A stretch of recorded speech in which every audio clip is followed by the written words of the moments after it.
அடிமைப்பட்டு கிடந்தோம். நம்முடைய உரிமைகளை எதுவும் கேட்க முடியவில்லை.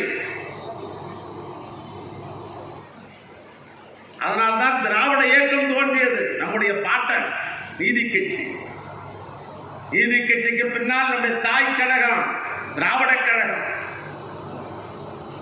ஆனால் திராவிட கழகம் அரசியலே பங்கு பெற முடியவில்லை. அரசியல் பங்கு பெற்றால்தான் நாட்டு மக்களுடைய நலிவை தீர்க்க முடியும் என்று தீர்க்கதரிசியாக அண்ணா எண்ணிய காரணத்தினால் உடன் 50 ஆண்டு காலம் என் தலைவர் கலைஞர் இருந்த காரணத்தினால் அரசியல் கட்சியாக மாற்றப்பட்டது. அந்த அரசியல் கட்சியினுடைய தாக்கத்தை இன்றைக்கு நிறைவேற்றிக் கொண்டிருக்க ஒரு தலைவர் தான் திராவிட மாடல் ஆட்சியினுடைய நாயகர் தமிழ்நாட்டு முதலமைச்சர் அறிவியல் தளபதியார். இப்பொழுது கூட நான் மேடைக்கு வந்த உடனே கேள்விப்பட்டேன், மதுரை உயர்நீதிமன்றத்தில் இந்த ஒன்றிணைவோம், தமிழர்களாக இருக்கிற நாமெல்லாம் ஒன்றிணைவோம், தமிழராக இருக்கிற நாமெல்லாம் ஒன்றிணைவோம், நம்முடைய உணர்வை ஒன்றிணைவோம், வீடுகள் தோறும் போய் சென்று ஒப்புதல் பெற்று ஒன்றிணைவோம் என்பதற்கு சென்னை மதுரை கிளை உயர்நீதிமன்றம் ஒரு தடை விதித்ததாக செய்திகள் சொன்னார். ஒன்று சொல்லுகிறேன், இது போன்ற எத்தனையோ தடைகள் தமிழருக்கு வந்தது. அதையெல்லாம் தடைகளை உடைத்து வளர்ந்த இயக்கம்தான் திராவிட முன்னேற்ற கழகம். தமிழ்நாட்டு முதலமைச்சர் நம்மிடத்தில் உயர்நீதிமன்றத்துடைய மூத்த வழக்கறிஞருடைய முழு ஒத்துழைப்போடு நம்முடைய நியாயங்களை எடுத்து சொல்லி தடைகளை உடைப்போம், தடைகளை உடைப்போம். அதே நேரத்தில் நம்முடைய பயணம் தொடரும், நம்முடைய பயணம் தொடரும். நாம் எப்பொழுதும் நீதிக்கு கட்டுப்பட்டவர்கள், சட்டத்திற்கு கட்டுப்பட்டவர்கள். நீதிக்கும் சட்டத்திற்கும் கட்டுப்பட்ட இயக்கம் தான் நம்முடைய இயக்கம்.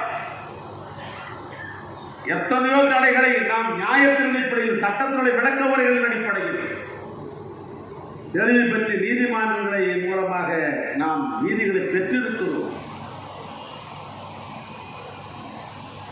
அப்படிப்பட்ட நம்முடைய பணிகள் குறித்து இங்க எடுத்து சொன்ன ஏறத்தாழ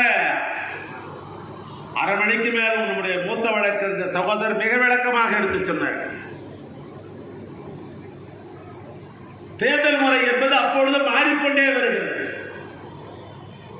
ஒரு காலத்தில் தேர்தலுக்கு போகிற நம்முடைய தம்பிமார்கள் தலையிலே உதயசீரன் போட்ட தொப்பியோடு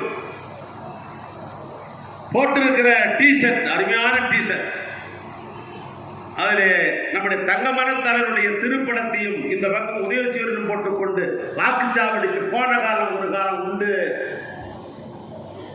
சேஷன் ஆணையாளராக வந்த பின்பு எப்படி கிமு என்று கிபி என்று எடுத்துக்கொள்கிறோமோ அதைப்போல தேர்தல் முறை கூட சேஷனுக்கு முன்னால் சேஷனுக்கு பின்னால் என்று எடுத்துக்கொள்ள வேண்டிய நிலை இருக்கிறது. நமக்கு இப்படி போய்கொண்டிருக்கிற நிலைமை இன்றைக்கு போக முடிகிறதா?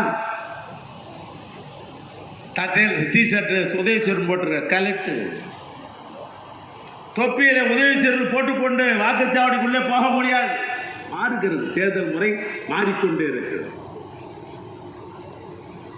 இந்த நகரப்பகுதி, நான் வாழ்ந்தது கிராமப்பகுதி, தேர்தல் நடக்கிறது என்று சொன்னால் அந்த பகுதியில் இருக்கிற யார் ஒருத்தன் சட்டம் இல்லையோ அவன் தான் தேர்தல் நடத்தப்பட்ட காலம் ஒரு காலம் உண்டு. அதுவும் சில எங்கள் ஊரை போன்ற திருவண்ணாமலையிலேருந்து 9 கிலோமீட்டரு சேகூடல் என்கிற ஊர் தான் நான் பிறந்த ஊர். விவசாய குடும்பத்தை சேர்ந்தவன்.